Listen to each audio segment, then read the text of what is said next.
Good morning friend ESOP की ये problem करेंगे एम्प्लॉय स्टॉक ऑप्शन स्कीम की। ठीक है, चलिए पढ़ते हैं। You are required with the following detail in respect of ABC limited. 10,000 equity shares हैं, 10 रुपये के, were issued under 31 March 2014। Exercise period of the equity share quoted under ESOP was ₹160। Market price हमारी थी 400 की। इसका मतलब है 240 रुपीज़ का हमने एक तरह से ये आपका ESOP का एक्सपेंसेस हो रहा है। ठीक है। Wasting of shares was in the ratio of 30%, 60% and 100% after 1 year, 2 year and 3 years। vested option can be exercised up to 1 year from the date of vesting। the number of shares expired and exercised are as under।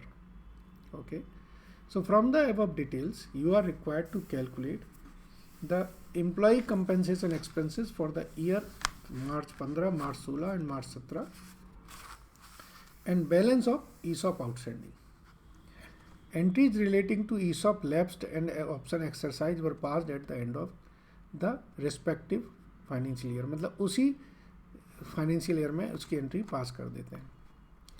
Friends, थोड़ा पहले एक इसको समझना पड़ेगा। यहाँ पर हमारे पास total 10,000 share हैं। ठीक है जी।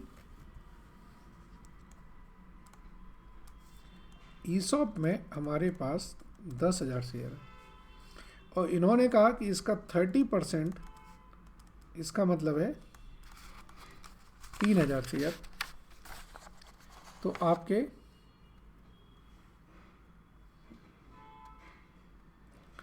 फर्स्ट ईयर में, सेकेंड ईयर में फिर से 30% और लास्ट ईयर में 40%, ऐसे ये शेयर वेस्ट होंगे। ये क्वेश्चन में दिया है। फर्स्ट ईयर में 30% होंगे, सेकेंड ईयर में 30% होंगे और थर्ड ईयर में 40% होंगे। मतलब ये इनकी वेस्टिंग की डेट दे रखी है। अब क्वेश्चन में ये भी दे रखा है कि अनवेस्टेड ऑप्शन जो वेस्ट होने के बाद लैप्स हो गए हैं वो भी दे रखे हैं। ये अनवेस्टेड ऑप्शन यहाँ 400 हैं, यहाँ 600 हैं और यहाँ पर 1000 हैं। क्वेश्चन में ही दे रखा है। इसका मतलब है कि जो शेयर एक्सपेक्टेड जो है इसमें 2600,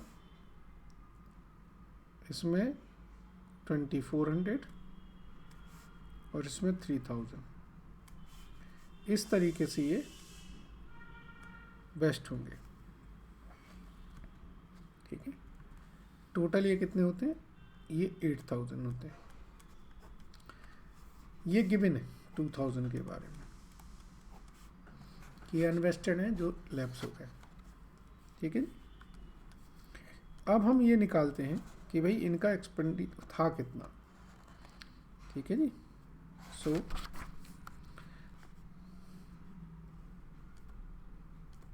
कैलकुलेशन करते हैं हम किसकी, ऑफ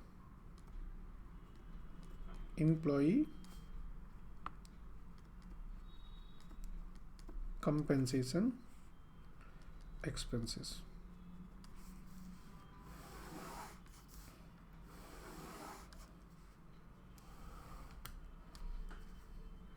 आफ्टर ईयर 1 जो नंबर ऑफ शेयर्स हैं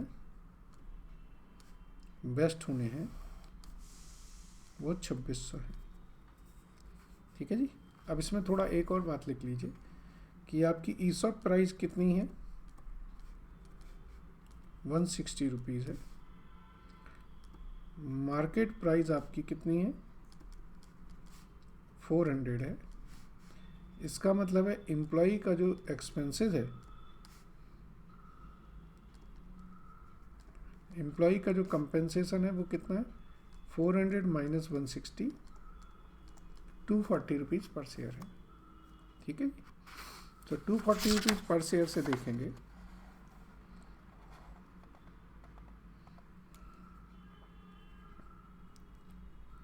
तो कंपेंसेशन एक्सपेंसेस निकल आएंगे हमारे 2600 इंटू 240 6,24,000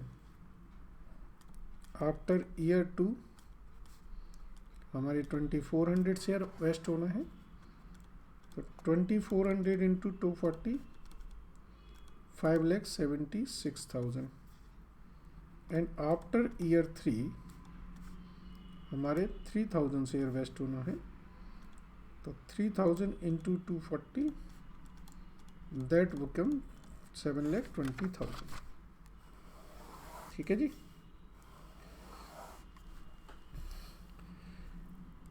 इकतीस मार्च 15, 31 मार्च 16, 31 मार्च 17, ये ईयर 1 के बाद ही बेस्ट हो जाएंगे। इसका मतलब है ये पहले साल में ही ये खर्चा बुक होना चाहिए। ये 2 सालों में होगा, तो 2 सालों में होगा, इसका मतलब है this should be spread in 2 years. और ये होगा 3 सालों में, तो this should be spread in 3 years. ठीक है। सो पहले साल का जो अमाउंट आ रहा है दैट कम्स टू 11,52,000, दूसरे साल का 5,28,000 और तीसरे साल का 2,40,000। अगर टोटल करेंगे तो दिस बिकम्स 19,20,000। ठीक है जी। तो ये आपका एम्प्लॉय का एक्सपेंसेस कंपेंसेशन की वैली वर्किंग आ गई। अब एक चीज़ इन्होंने जो पूछी है आपसे वो भी लिख लीजिए। इन्होंने पूछा है आपसे कि भाई आपका ईसॉप आउटस्टैंडिंग कितना है। तो statement showing ESOP outstanding account, हर साल की आपकी आउटस्टैंडिंग कितनी है ये देखना है। ठीक है।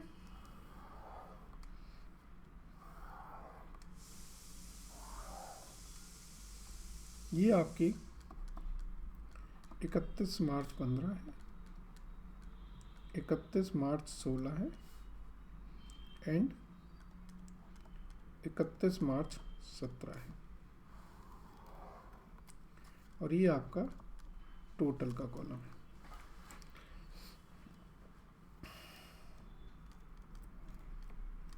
ESOP आउटस्टैंडिंग एट ईयर 1,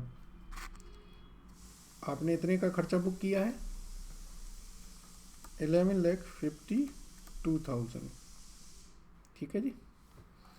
अब देखिए क्वेश्चन में क्या दिया है इन्होंने कि जो आपके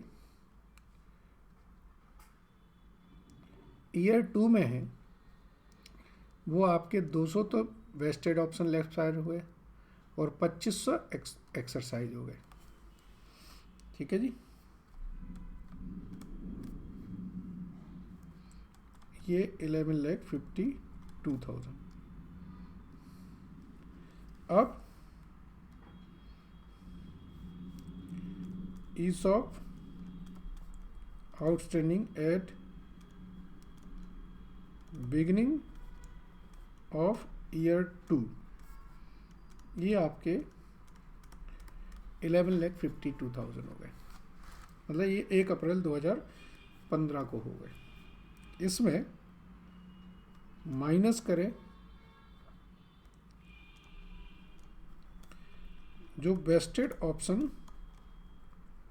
लैप्स हो चुके हैं, 200 ऑप्शन लैप्स हो चुके हैं, तो उनकी लायबिलिटी मेंटेन करने की ज़रूरत नहीं है। और जो ऑप्शन उन्होंने एक्सरसाइज भी कर दिए हैं उसकी भी लाइबिलिटी मेंटेन नहीं करना पड़ेगी। तो 2500 इंटू 240, तो दिस बिकम्स 5,28,000। ठीक है, सॉरी 5,28,000 नहीं, 6 लाख।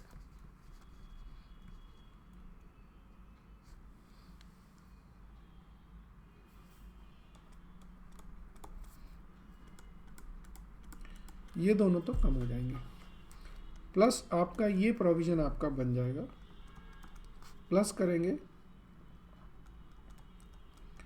ESOP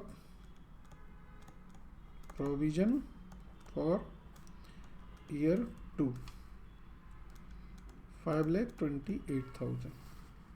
ठीक है, ये हमारे पहले साल के एंड में 11,52,000 बचेगा, दूसरे साल के एंड में 10,32,000 बचेगा। ठीक है जी। अब हम बात करेंगे तीसरे साल की। तो ESOP आउटस्टैंडिंग एट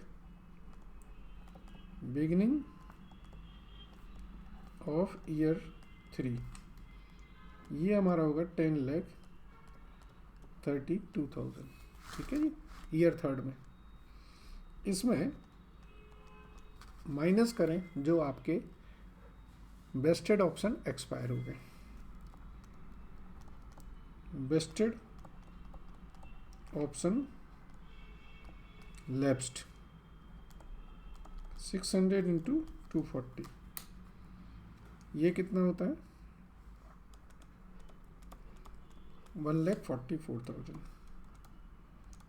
दूसरा आप माइनस करें जो वेस्टेड ऑप्शन एक्सरसाइज्ड हो गए हैं, वो आपके 2,000, 4,80,000, ये दोनों माइनस हो जाएंगे।